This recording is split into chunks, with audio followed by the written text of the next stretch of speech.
मेरी एक दिल की बात है, मैं ये बोलना चाहता हूँ कि यार हम लोग ना जातियों में जितना बढ़ते हैं ना तो उतना वो बेकार होता है। क्योंकि जातियों में बँटने का मतलब ये है कि सनातन भटक गया, भूल गया।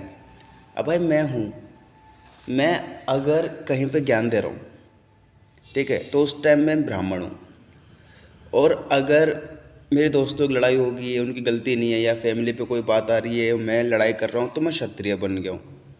और अगर मैं अपने घर पे काम काज कर रहा हूँ या बाहर भी कोई काम काज कर रहा हूँ, तो मैं शूद्र वैसे बन गया।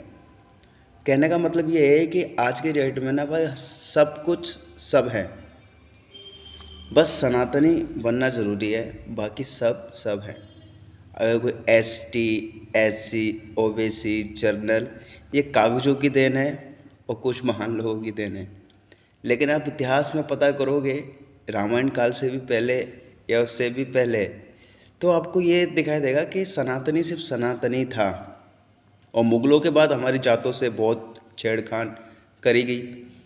अब कहते हैं ना, तरबूज को देख के खरबूज भी रंग बदलता है, वही सीन हम सनातनियों के साथ हुआ। मुग़ल हम पे अत्याचार करते थे, वो धीरे धीरे पतन हो रहा था मुग़लों का। छत्रपति शिवाजी महाराज जैसे लोग उनसे मुकाबला कर रहे थे, ठीक है।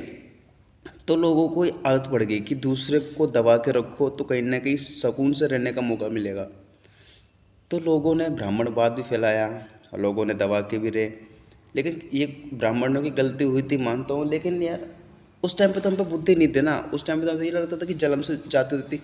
अभी तो हमको पता है ना कि जन्म से नहीं, जाति हमारे कर्मों से होती है। जो जैसा कर्म वैसी उसकी जात। दिन में 4 जातियों के 4 बार आपके पास आता होगा। आप कभी ना कभी पानी किसी को देते होगे, लेते होगे, या किसी को बाइक चला रहे हो, कार चला रहे हो, किसी को रास्ते में छोड़ दिया, या रास्ते में किसी मजबूर की लड़ाई हो रही है, आपने उसके पीछे बोल दिया। तो आप खुद सोचो, आप सब हो भाई, सब हो। किसी की सेवा कर रहे हो तो वैश्य, शूद्र, किसी के पीछे बोल रहे हो तो क्षत्रिय। यार इससे बड़ा उदाहरण और क्या होगा। इसलिए जाति में मत बटो, एक रहो। ये मैं तो खैर बहुत छोटा हूँ, आप सब मुझसे बहुत ज्ञानी हो।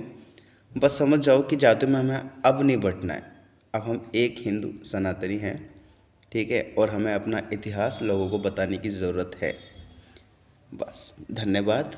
जय श्री राम।